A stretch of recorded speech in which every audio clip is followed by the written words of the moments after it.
Good afternoon. Welcome to the Midday Mull for Thursday, the 18th of December.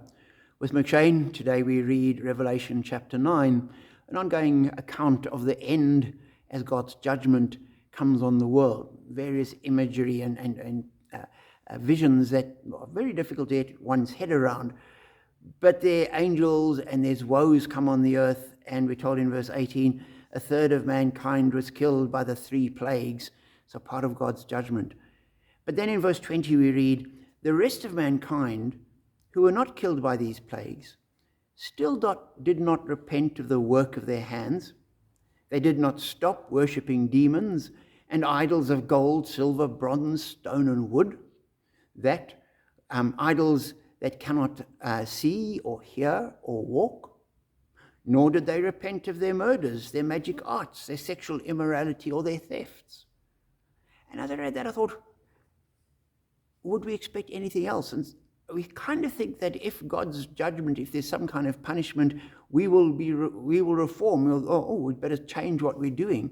Whereas in actual fact, human nature, the sinful, fallen human nature that is part of us is justify ourselves and blame someone else. When things like that go wrong, you point fingers at God. He's being unfair. He's being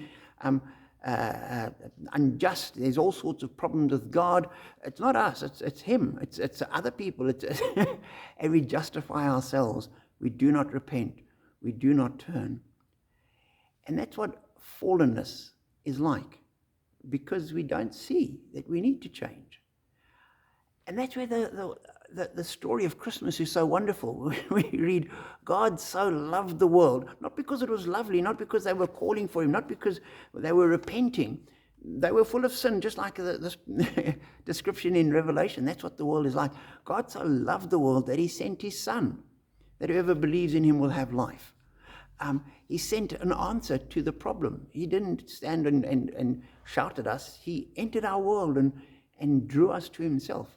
And that's the absolute glory of the Christmas story, that God entered our world out of love and opened a way for us into eternity, so that we can learn from mistakes, that we can see this alternative, and we can live differently. So be encouraged to live that out. Be encouraged to share that with people. Be encouraged to let people see that light, that hope, that basic joy that we have an eternity which is secure in God. And that as that bubbles up in us, people will see and notice. And hopefully they will be drawn and hear the good news and be able to turn to God. Because without Christ, without God's action, without God reaching out to save us, we wouldn't change. So keep praying for people and keep living out the faith. Be blessed.